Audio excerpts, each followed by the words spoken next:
కాకినాడ జిల్లా కొత్తపల్లి మండలం మూలపేట గ్రామంలో దారుణ ఘటన చోటు చేసుకుంది. చెల్లిపై అసభ్యకరంగా ప్రవర్తించిన విషయాన్ని ప్రశ్నించిన యువకుడిపై కత్తులతో దాడి చేయడంతో అతడు ప్రాణాలు కోల్పోయాడు. పోలీసులు స్థానికుల వివరాల ప్రకారం పెదపూడి మండలం రామేశ్వరం గ్రామానికి చెందిన రాకేష్ తన అమ్మమ్మ మృతి చెందడంతో అంత్యక్రియలో పాల్గొనేందుకు మూలపేట గ్రామానికి వచ్చాడు. ఈ సందర్భంగా గ్రామంలోని దుకాణం వద్దకు వెళ్లిన సమయంలో రాకేష్ చెల్లితో కొందరు యువకులు అసభ్యకరంగా ప్రవర్తించినట్లు తెలుస్తుంది. దీనిపై రాకేష్ వారిని నిలదీయగా ఇరు వర్గాల మధ్య వాగ్వాదం జరిగింది. కొద్దిసేపటి తర్వాత అమ్మమ్మ ఖననం కార్యక్రమం కోసం శ్మశాన వాటికకు వెళ్లిన రాకేష్ పై అదే గ్రామానికి చెందిన వంశీతో పాటు మరో 4 యువకులు కత్తులతో దాడి చేసినట్లు సమాచారం. ఈ దాడిలో తీవ్రంగా గాయపడిన రాకేష్ ను స్థానికులు వెంటనే పిఠాపురం ప్రభుత్వ ఆసుపత్రికి తరలించారు. అయితే వైద్యులు పరీక్షించి రాకేష్ అప్పటికే మృతి చెందినట్లు నిర్ధారించారు. పోలీసులు కేసు నమోదు చేసి నిందితుల కోసం గాలింపు చర్యలు చేపట్టారు. నా స్నేహితుడండి, మాది అచ్యుతాపుత్రయం పెదపూడి మండలం అండి. అయితే తన అమ్మగారు చనిపోయారని చెప్పి కాదా రాకేష్ ఫోన్ వస్తే ఇవాళ అంత్యక్రియలకి మూలపేట వచ్చాడండి. అయితే మూలపేట వచ్చిన తర్వాత నాకు చిన్న గొడవ అయిందని చెప్పి నాకు స్నేహితుడు కాబట్టి నాకు ఫోన్ చేశాడండి. 2:30-3 ఆ టైంలో నాకు ఫోన్ చేశాడండి. ఫోన్ చేస్తే ఏమైందని అడిగానండి.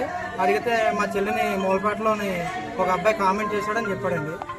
ఏమైనా కామెంట్ చేశాడంటే ఇలాగ కొంచెం దారుణంగా మాట్లాడితే నేను ఇలాగ చేతితో తోసాను అని చెప్పాడండి. ఫోన్లోనే చెప్పాడండి. సంభాషణ జరిగిన తర్వాత నేను ఏమైందంటే సర్లే అయితే నువ్వు తొందరపడకు, మీ చెల్లి కదా తీసుకుని వెళ్ళి ఒక కంప్లైంట్ పెట్టు అని అంటే పోలీస్ స్టేషన్కి వెళ్తున్నాను అయితే అని చెప్పాడండి నాతో. చెప్పగానే ఒక 20 మంది కుర్రోళ్ళు ఎక్కడికి వెళ్తామని చెప్పి మనోడిని బ్లాక్ చేశారండి. అక్కడ ఆపారంటండి. ఆపితే ఇలా నన్ను మళ్ళీ ఫోన్ చేశాడండి. నెక్స్ట్ కాల్ చేసి 20 మంది నన్ను ఇక్కడ వెళ్ళకుండా చేశారు అని చెప్పాడండి. చెప్తే నేను సర్లే అయితే అని చెప్పి 100కి ఫోన్ చేశానండి. ఒక ఫ్రెండ్ కోసం నేను వస్తున్నాను రా, ఈ లోపు కంగారు పడుకో అని చెప్పానండి. చెప్తే నేను ఊర్లోకి వచ్చానండి. ఊర్లోకి వచ్చాక నాకు సరిగ్గా ఎగ్జాక్ట్ లొకేషన్ తెలియక వాళ్ళ ఇంటికి వెళ్ళానండి. ఇంటికి వెళ్ళి అడిగితే బరియల్ ప్లేస్కి తీసుకెళ్ళిపోయారు అని చెప్పారండి. అయితే తీసుకెళ్ళిపోయారంటే అక్కడికి వెళ్ళానండి, లొకేషన్కి వెళ్ళాను.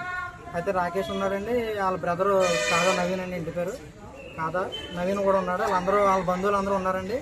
సర్లే బాగానే ఉంది కదా అనుకుని ఉన్నామండి అందరూ. నేను కూడా వెయిట్ చేశానండి అని తీసుకెళ్దాం అని చెప్పి. అయిపోయాక పెద్దలు ఈ లోపు అక్కడ ఎవరో గంజాయి బ్యాచ్ అంటే ఒక 20 మందో ఎంతోమందో 25 మందో శుభ్రంగా ఒక చోట కూర్చొని మాట్లాడుకుని కేకలు వేసుకుని బూతులు అయితే తిట్టుకుంటున్నారండి. బూతులు అయితే తిట్టుకుంటే రాకేష్ నా దగ్గరికి వచ్చి ఇక్కడ ఊర్లోంచి నన్ను వెళ్ళలేకుండా చేస్తానంటున్నారు, కార్యక్రమం కోసం ఆగారు, మా అమ్మమ్మ గారిని కార్యక్రమం అయిపోయినంటే నన్ను ఇక్కడ నుంచి వెళ్ళనివ్వరంట అని అన్నాడండి. అంటే నేను వాళ్ళని పిలిచి పోలీసు వారిని పిలిచండి వాళ్ళు ఎదురుగా పెట్టి మాట్లాడించానండి. వెళ్ళానండి మా ఫ్రెండ్ని తీసుకెళ్ళడానికి ఆపుతున్నారంట అని చెప్తే నాకు ఇక్కడ వాతావరణం బాగాలేదండి, వాళ్ళందరూ కూడా కొంచెం డౌట్గా ఉన్నారు, కత్తులు అని ఏం మాట్లాడుకుంటున్నారండి. ఆ సంభాషణ అయితే మేము ఉన్నాం. మరి ఏంటంటే అని అడిగితే 2 పీసీలు వచ్చారండి కానిస్టేబుల్. వాళ్ళతో అర్జెంటుగా వీడియో తీయండి సార్, ఏదన్నా ఇబ్బంది అవుతే మాకు డౌట్గా ఉందండి, మా ఫ్రెండ్ని తీసుకెళ్ళిపోతాను, మీరు ఉంటున్నాను కానీ మా ఫ్రెండ్ని ఇంటికి పంపించండి, మా ఫ్రెండ్ మమ్మల్ని ఇంటికి పంపించండి అని చెప్పానండి. సరే అయితే మేము 100 కాల్ చేశారు కదమ్మా, వచ్చాము వీడియో తీసుకుంటామని చెప్పి వీడియో తీసుకున్నారండి. అయితే సరే రాకేష్ని రారా వెళ్ళిపోదాం, ఇక్కడ బాగాలేదు కదా అని చెప్తే ఈ కార్యక్రమం పూర్తవకుండా ఇక్కడ శ్మశానానికి వచ్చాం కదా వెళ్ళకూడదు, అయిపోయాక వెళ్దామని వెయిట్ చేయించాడండి. ఈ లోపు అందులో గ్రామ పెద్ద ఒక వ్యక్తి వచ్చండి మధ్యలోకి, నేను పంపిస్తాను పోలీసు వారి దగ్గర హామీ తీసుకున్నాడండి. ఈ కాకినాడ వాళ్ళు 4-5 ఉన్నారండి, వీళ్ళకి సంబంధించి ఏ ఇబ్బంది అయినా సరే వాళ్ళకి నేను హామీ అండి గ్రామ పెద్దగానే అని చెప్పి మా ఎదురుగానే పోలీసు వాళ్ళ దగ్గర హామీ తీసుకుని సరే అండి మీకే బాధ్యత అని చెప్పి కానిస్టేబుల్ ఇద్దరు ఎదురుకి వెళ్ళారండి.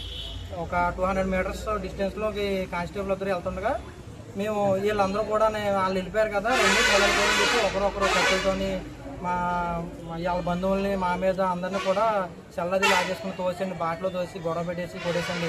10-12 మంది ఉంటారండి. ఒక రాకేష్ మీద పడిపోయండి, ఒకరి మీద ఒకడు.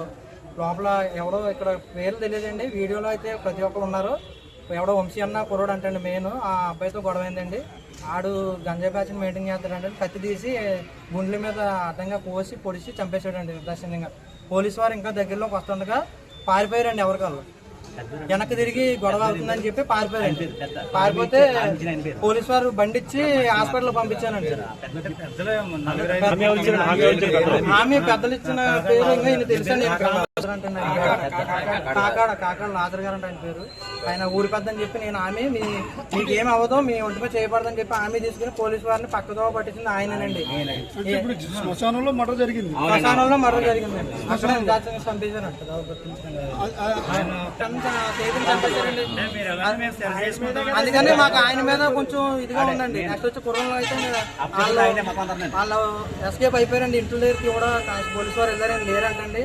వాళ్ళు ఎక్కడున్నా సరే వెతికి తీసుకొచ్చి మాకు విచారణ జరిపి మాకు న్యాయం చేయాలండి. ఎందుకంటే ఇది చిన్న విషయం కాదండి. ఒక ఆడపిల్ల చంటిపిల్ల తండ్రి అండి.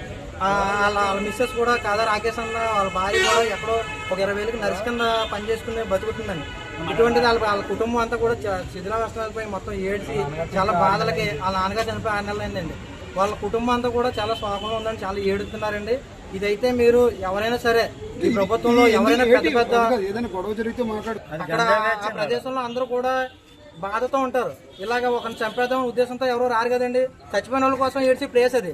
అటువంటి ప్లేస్ లోకి వచ్చి కత్తిచ్చుకుని గుండెల మీద అడ్డంగా కోసి పొడిచి చంపేంత ఉద్దేశం ఆడికి ఎందుకుందో, ఆడితో పాటు తీసుకొచ్చిన కుర్రోళ్ళకి ఆడి సహకరించడానికి వాళ్ళకి ఎంత దమ్ముందో, ఎందుకు చేశారో వాళ్ళ వెనకాల ఎవరున్నారో ఏంటో అన్ని కూడా పోలీసు వారు మాకు మీడియా వారు సహకరించి గ్రామ ప్రజలందరూ కూడా విచారణ జరిపి మా ఊరు కాదు కాబట్టి మాకు సహకరించి మాకు ఈ కాన్స్టిట్యున్సీలో మాకు న్యాయం చేసి మాకైతే వాళ్ళ కుటుంబానికి న్యాయం చేసి మరి ముఖ్యంగా ఆ చంటి పిల్లకి ఏదన్నా దానికి దారి చూపించి చేయాలని మేము కోరుకుంటున్నాం. పోలీసు వారిని అందరినీ